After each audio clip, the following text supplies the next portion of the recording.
Yo, it's the infamous Sean Shaw. Lawsuit said the $1,000 journey begins with one single step. And I just finished reading Joe Abercrombie's third book in the in the First Law trilogy, titled "The Last Argument of Kings," in which I gotta say, unlike Before They Were Hanged, which I was like, that was ultra fire.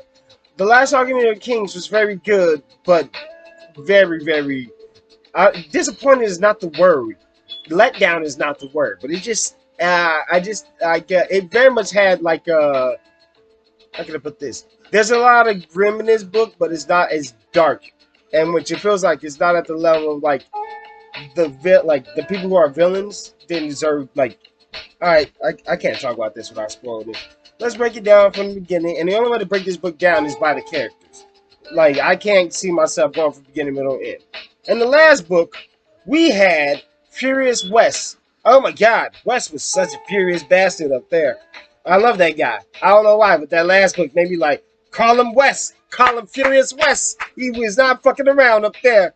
But we're back in the north, and this time Logan's back up there to settle some scores, in which Joe Abercrombie knows how to set some good action scenes. There's a scene when Logan has to murk some of Bethard's men in the night. This motherfucking Logan live figures went in the. He was like, shh, I'm gonna show you how it's done. Oh, his ass went snake eater on that ass, boy.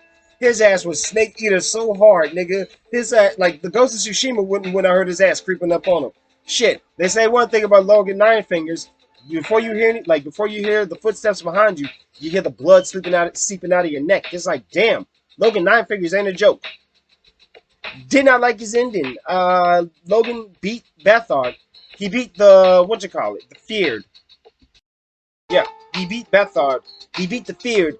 And I would say this, Joe Abercrombie's villains, as in Bethard, Bethard's Witch, Khalul, Mamoon, those four characters, very lackluster. I mean, you hear about them a lot, but one thing I have to say is like I get that this book is about our main characters and our protagonists, but the problem, we'll get to another villain because there was a villain with Salt Law, but like those four characters, they really didn't do shit, and that's because like we really never got to spend time with them. We hear about them a lot, and in my personal opinion, I just like stories that take place of like it takes the villain's point of view. Kind of like I'm gonna go with Attack on Titan as a prime example. Like Reiner. Reiner's story is a perfect example of like I used to hate Reiner so much. I hated him every time since you find out that Reiner and Borto with a attack not the attack Titan with an armor Titan and a colossal Titan. I hated those two. But then in season 4, when you see Reiner's backstory, you get empathetic with Reiner. It's like, wow, you're a victim of this bullshit too. And which it made me empathize for Reiner. Do I see him as less of a bad guy? Yeah, actually. I hate him less, but I don't like it's a middling ground, you feel me? I like to empathize with my villains and like I like villains who believe that they're good.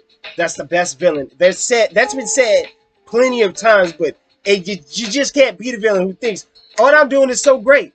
What I'm doing is righteous. I'm in the right here. I'm the hero here. I'm doing what's right. The person like that is the best villain because they're so terrible. And we actually do have a person like that in the book. I'm surprised I'm getting there this fast, but bias. Fucking bias. Ooh. Bias. First of the Magi. The most arrogant motherfucker on two legs. And he played everyone. This whole world, every problem. From Bethard to Khalul to fucking Mamoon. Now all those people are of his doing. His creation. That was fucking crazy to find out. I was like, you are a piece of shit. And then he ends the book doing piece of shit things. It's like, wow. You are a monster on two legs. Basil's a monster on two legs. Pharaoh, my girl. I love Pharaoh. Warrior to the core. She was warrior to the core. Devil-blooded. I didn't like the way it ended between her and Logan. It was a very beautiful story. And the one time I thought they were going to work something out, Baez fingers. This Baez destroyed her. He destroyed. It's not good. I very much hate how Pharaoh ended. When she ran away, Bias was like, I don't give a fuck. Piece of shit, Bias. Goddamn. Then actually, you gotta go with Giselle Dan Luthor. Giselle grew up from book 1, arrogant little bitch, to book 3, king, big balls, hero, but bias. I love the way Giselle grew. Giselle was a pussy to the core at first. Arrogant, full of himself. He could fight, but he was still a coward at heart. And then Giselle grew. Giselle grew from a boy to a man. In less than a year, it was like, Giselle! Giselle Dan Luthor! Giselle, baby! Giselle, baby! Ooh! Giselle! You just gotta like Giselle. Oh my god, he came out on top to me, and there's like, Baez fucked him over so hard. Baez fucked that boy over so hard. But Giselle has big balls. I very much think that the character evolution, Giselle is the very definition of it. If you read this book for no other character, you should read to understand how Giselle was this arrogant, carefree person to now I'm a king. Now I have responsibilities. Now I'm a man. I like that. I gotta give Joe Abercrombie props on that one. Didn't like how the story ended for him, but for that progression, that beautiful progression, just goddamn, it breaks my heart more. It's like I would have rather him stood up to Baez and died, because Baez, it's like if anyone should have, it's like you really should have stood up to that motherfucker Baez. But like I don't care if it costs me my life. You are not running my life. I very much thought Giselle was headed down that, but sadly, some things never change. But I love Giselle's character progression. Baez is just too powerful. Sandan Glockter. Woo! Well, somebody had a happy ending. My guy played chess when everyone else played checkers. My guy played chess. Glockter played some chess. Woo-hoo! Yeah, Glockter knows how to play chess, baby. Give it to Glockter. You gotta give it up for Glockter. Glockter can play chess. Actually, Glockter, spoiler, Glockter did some fencing. Yeah, jab, jab, Glockter. Jab, jab. Glockter did some fencing, boy. You thought his ass was done? Nah, Glockter ass wasn't done. Glockter played like all that. Glockter ass went full Conan the Barbarian. Crush your enemies, and see them driven before you, and give in to the limitations of the women. And goddamn Glockter, Sandan Glockter. He's the one that came out on top. Now circling back to the Monster Bias. Fuck. He's just he ground everyone under hill in this book.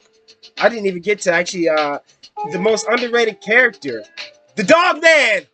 Dog Man, Dog Man, Dog Man, Dog Man, Dog Man, Dog Man, Dog Man, Dog Man. Ah, I love you some Dog Man. Dog Man's the shit. I like Dog Man. Dog Man is the shit. Ah, man. From book 2 to book Dog Man.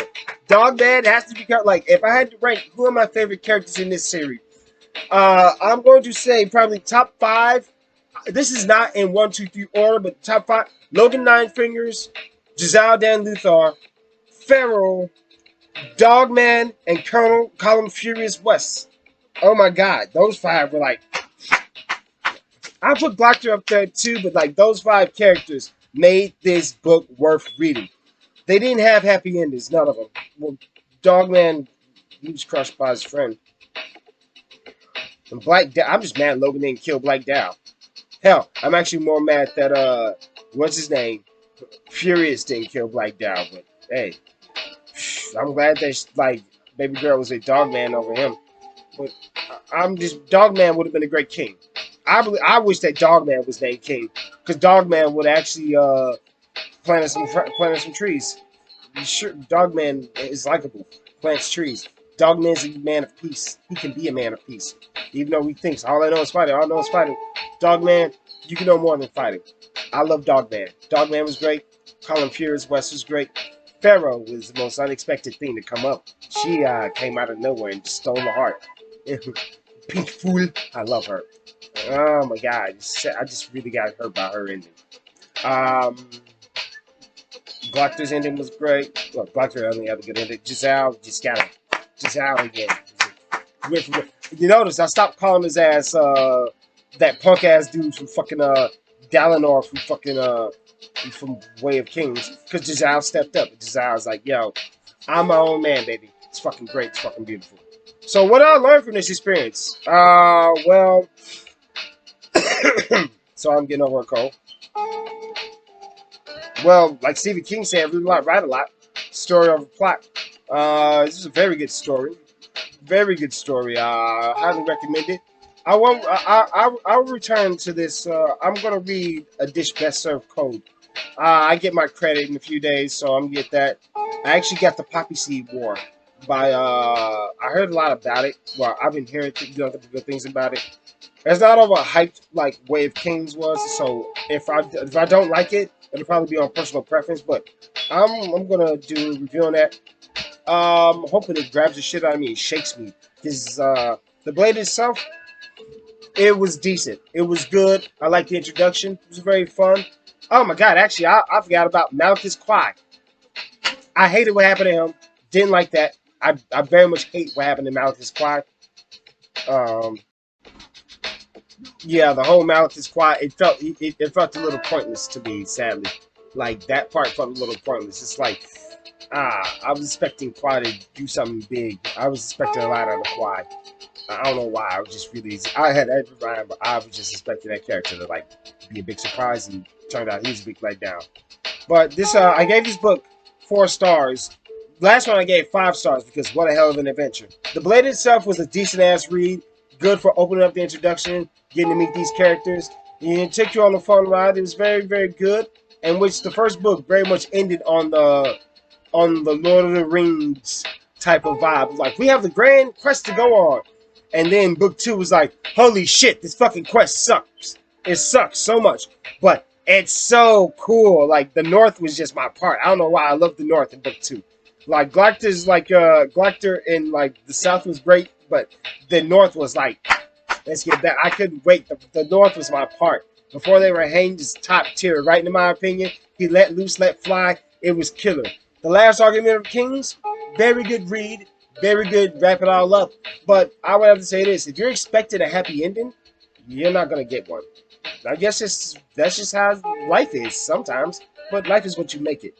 I don't believe that life is going to be about bad endings. Life's about, are you going to make a good ending or a bad ending?